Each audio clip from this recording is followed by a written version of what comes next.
So I formally declare the conference to be open.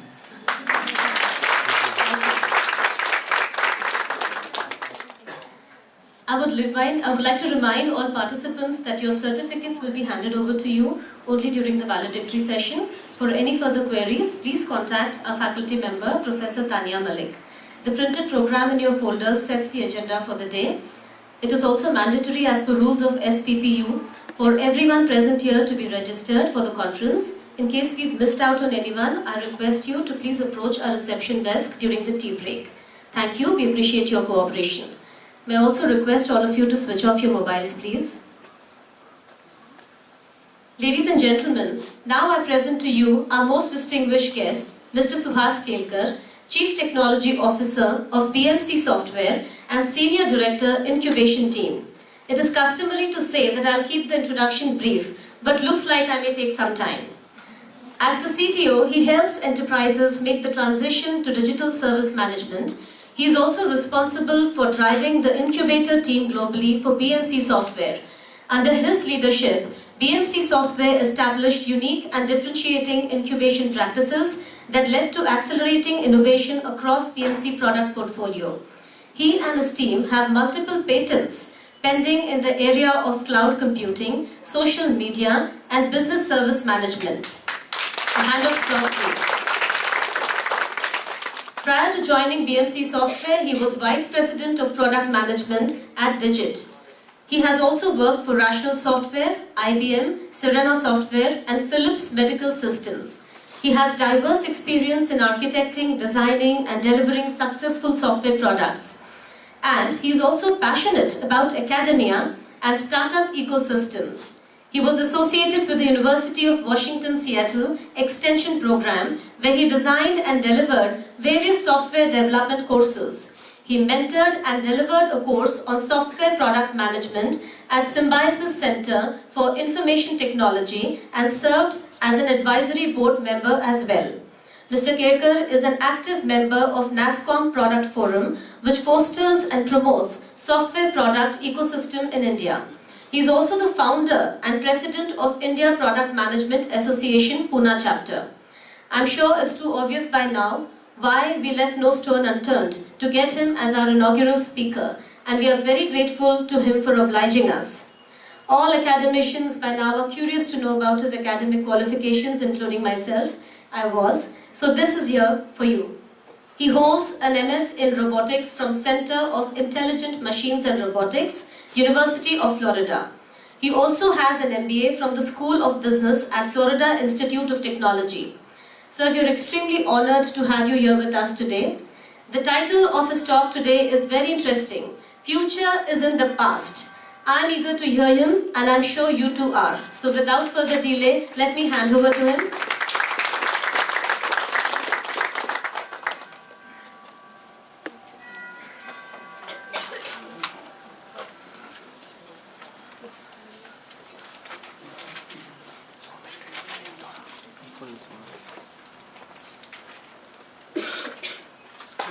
Just so that we know, Dr. Ahuja was my professor when I was in CVP.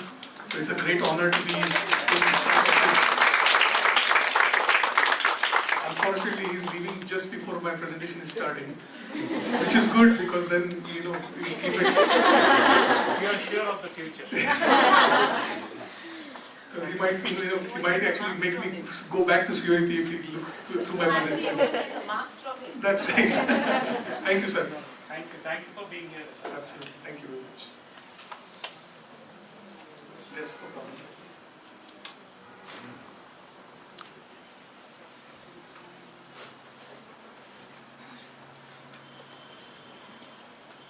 Just go to the presentation. Can I manage it? Yes.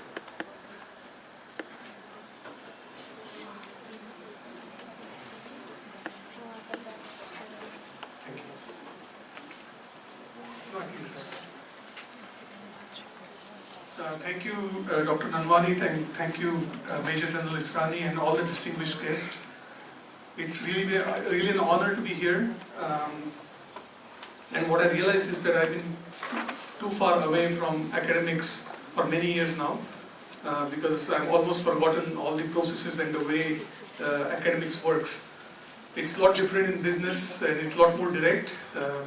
My presentation is probably going to be very direct, and I'm actually going to extend what Dr. Nanwani said in her speech with some examples. And last slide of my presentation is going to be a puzzle, so you better pay attention so that you can actually answer that puzzle.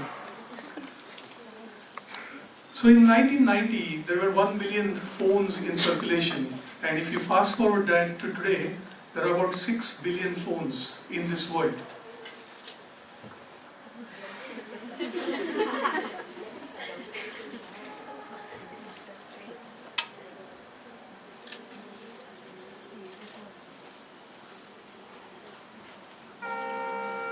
There are about 1,200 photos that get uploaded to Instagram every second. 1,200 photos every second from around the world. How many of you play chess? Alright, so playing chess just became not so interesting because no human has won against a computer since 2005. So just like, grown-ups don't play tic-tac-toe because tic-tac-toe can never be won, right? It always ends up in a draw. Playing chess just became that much boring because you cannot win against a computer since 2005. This is even more interesting. If you had bought the computing power of iPhone or any smartphone that exists today that you all are carrying back in 1991, it would have costed you about $3.5 million. So it kind of makes you feel good, right? You're walking around with $3.5 million in your pocket. In 1999, what took Google 1 month, which is to index 50 million web pages? It used to take 1 month for Google to do that job. In 2012, the same task can be done in less than 1 minute.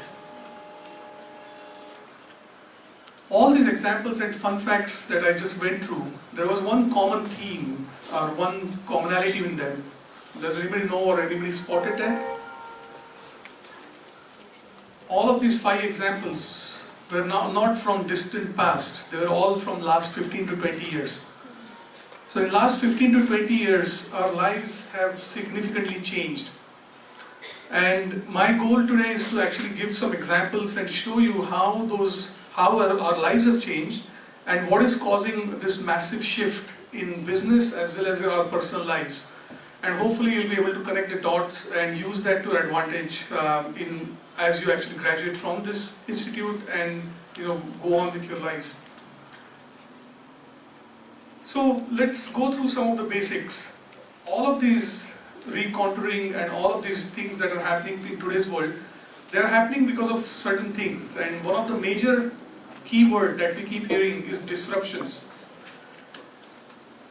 And then if you actually look into the disruptions, there are different types of disruptions. So I'm going to just spend some time going through what are these different types of disruptions, because it's important to understand what these disruptions are so that you can actually recontour your business or your lives to take full advantage of it. So let's look at some of the technology disruptions. Can someone tell me some technology disruptions? What is a disrupting technology that we have been looking at in the last few years? Just name anything. Internet is very disruptive, yes. 3D printing. 3D printing, very nice. Mobile apps. How about some from the students? Mobile, yeah, everybody's in mobile. So let's look at some of them, right? There are many, and this is just some list of these disruptions. So whether it's internet, robotics, 3D printing, autonomous cars, and genomics or biogenetics, or you name it, renewable energy, cloud technology, all of these are disruptive technologies. These are disruptive technologies that are causing this rapid shift to happen and causing all the businesses to basically recontour.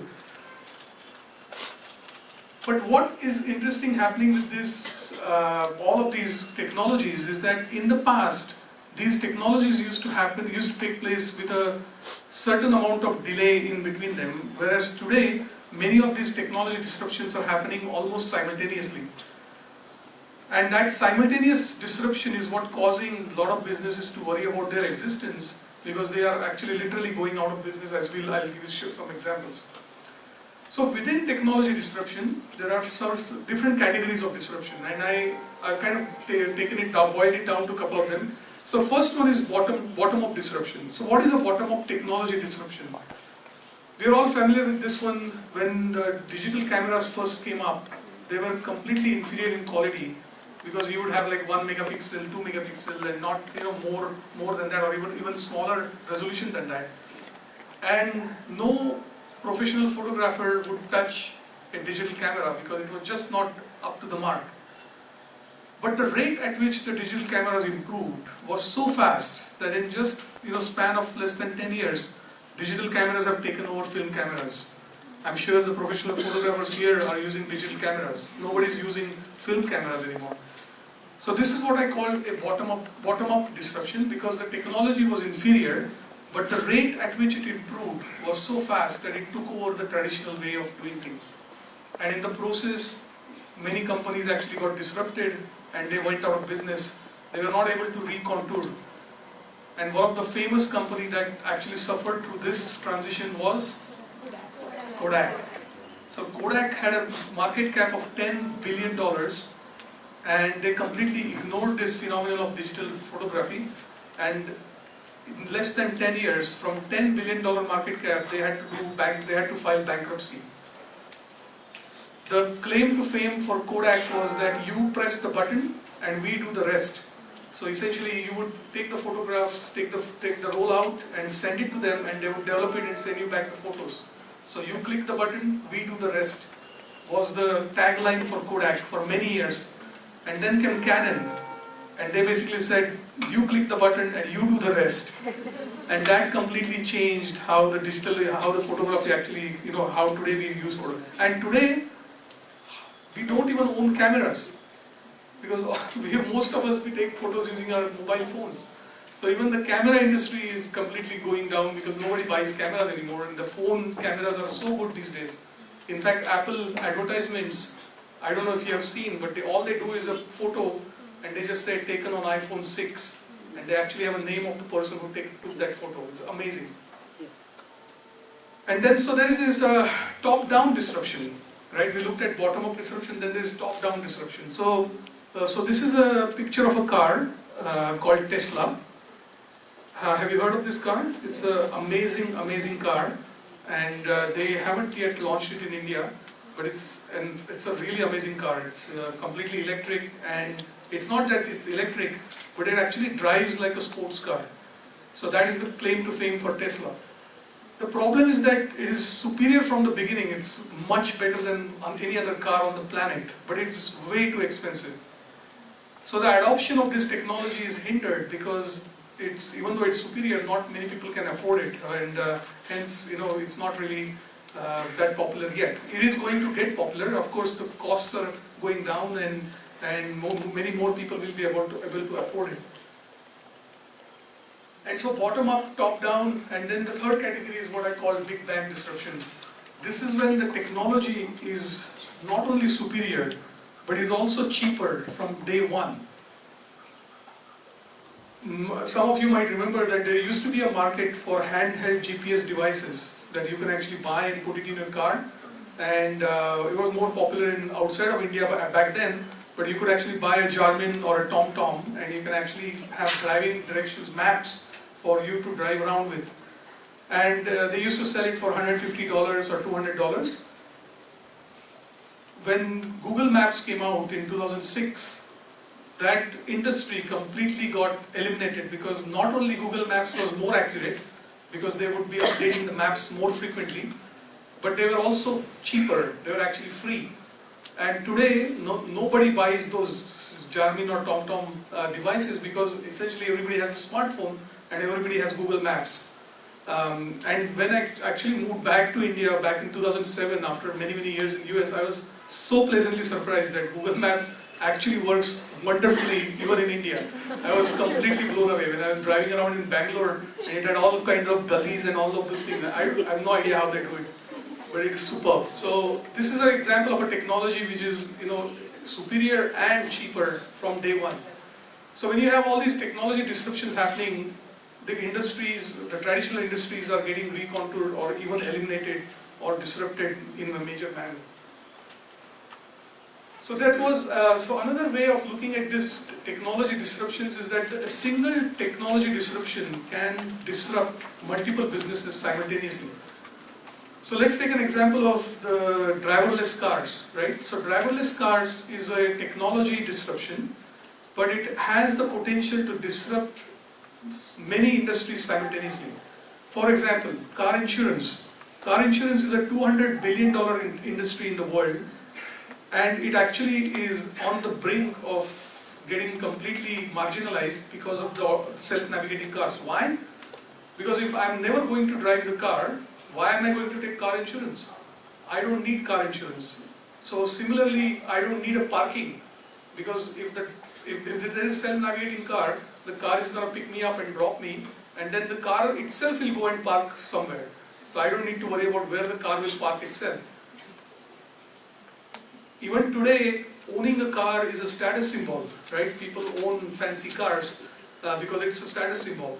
But tomorrow, if I'm not even driving the car, then why is it that I need to own a car? The tagline for BMW is the ultimate driving machine. Well, if I'm not going to drive the BMW, why would I own the BMW? So I would just basically rent and use this self-navigating car. So simultaneously, this single technology disruption is going to disrupt multiple industries. And many people in many of these industries are really worried about this phenomenon. And if you think that this is some futuristic looking thing, think again, because again the speed at which these things are happening is very, very fast. For example, just last month I was in Singapore, and I was amazed to see that Sentosa Island in Singapore is going to implement driverless cars this year. By end of December, they're going to have self-navigating cars. And I was like, wow, this is amazing, because I thought self-navigating cars will be 10 years away. Because you look at all this traffic and how do you manage all of this? And sure enough, Sentosa Island is a closed environment, so they're not going to have random people or dogs on the street. But even then, it's a start. So you can actually start to imagine, once they implement it in Sentosa, it won't be too long before they start implementing it in other campuses, and pretty soon it will be out on the streets. Google campus already has self-navigating cars in Bay Area, and they're already confident enough to let it go on a road. And pretty soon we'll see that. And just like I used to always think that Google Maps will never work in India, today I think that self-navigating cars will never work in India. But I'm sure I'll be amazed when I see these self-navigating cars. My only hope is that when I get old enough that I don't want to drive, there will be a self-navigating car. Because attrition in drivers is worse than attrition in IT industry.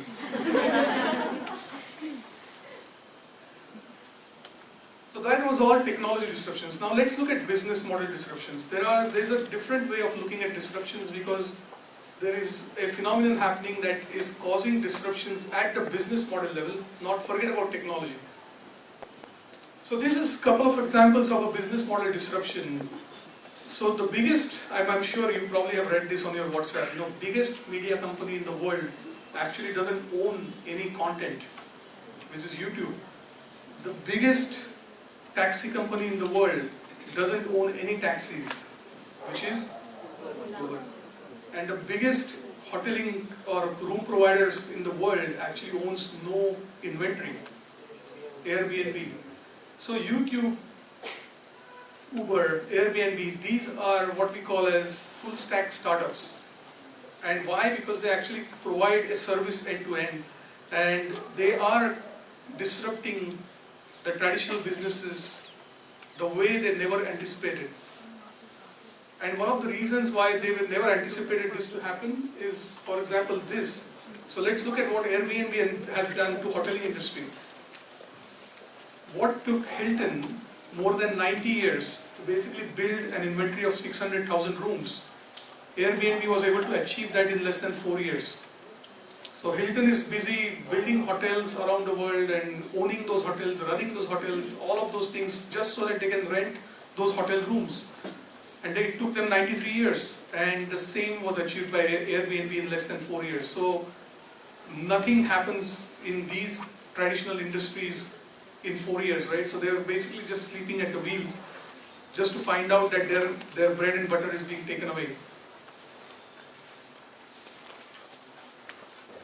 Okay, so that leads us to the last category, which is the behavioral disruptions. This is even more interesting than technology disruption or business model disruptions, because these are even more subtle and sometimes less discussed than the other two categories. You know, technology disruptions, every day we open up a paper and there's some fancy news about self-navigating cars or some other technology. But this kind of disruption you never even anticipate. So what is that? So that is basically, you know, our lives are changing and the way we expect things to work is changing. So we have more connected devices than people. It was just about 2 years ago when we actually surpassed the human population, and there are more IP addressable devices in the world than number of people. And that number is only going to increase with the technologies like IoT and others. Then we have this smartphone generation. So anybody who was born after 2006, 2007 is a smartphone generation. And so my kids are, for example, smartphone generation. They can. The other day my daughter was saying, "What do you mean you did not have iPad when you were growing up?" She just like doesn't understand the concept. You know, forget the mobile phones. You know, even mobile phones were not there when I was growing up. But then not even iPads. She's like, "What do you mean? What did you do? How did you pass your time?" And then social collaboration trickling into workplace, right? So let me give an example. When I started my when I started my first job, maybe 20 years ago, I used to look forward to going to work, and mainly because I had access to a fast machine, Silicon Graphics workstation, I had a fast internet at work, I had lots of storage at work. Compare that to my home experience, where I had a very old PC, I had a dial-up modem. You probably don't even know what dial-up modems are, and you know, the internet connectivity was not very good. So my IT experience, if I were to work at home or if I were to do anything at home, was very, very inferior. Whereas if I go to work, I had all kinds of latest technology. Now fast forward that to today, I have at least 10 devices at home, iPads, laptops, smartphones, all of them connected seamlessly on Wi-Fi. I can bring a new device, drop it, and it seamlessly works. I have a common network storage which actually stores all my music. I can play it in anywhere in my house. And if I wanted a new application, I can just go to the App Store, download it, and I'll be up and running in 5 minutes. Now compare that to today's work experience, enterprise IT experience, which hasn't moved that much in 20 years. So I still, if I need to get a new application certified, I still have to go through a lot of pain to get that approved. Getting a new laptop takes 2 months. You know, all of these things. And so what has happened is my personal IT experience in the last few years has completely taken over my enterprise IT experience. And what does that do? That basically does couple of things to the enterprise IT. The smartphone generation that is going to start trickling into workplace, they are going to start they're going to start demanding the fact that, hey, you know, I can work better at home. What is this useless environment you have? So they're going to start actually raising that and cause this. So enterprise IT is going to struggle in the coming years to keep up with the demands of their employees. And then there is other things that are happening like collaboration, right? So today, let's say you're working on this is a question for all students, right? So let's say you're working on an application and you're working away, and then suddenly you see a error box, message box pops up and says error 1206. What is the first thing you will do? What is it? Yeah, Google it, right? You will Google error 1206. What is this error 1206? And let's say for some chance that the Google will not give you an answer, it never happens. But let's say that Google could not tell you what error 1206 is. What is the next best thing you might do? Switch off the app. What's that? And restart the app. Restart the app, yeah. But again, you got error 1206. Wait. That's what the director will do. She can afford to do that. The student cannot. Come on, come on. Go on a forum. Yes.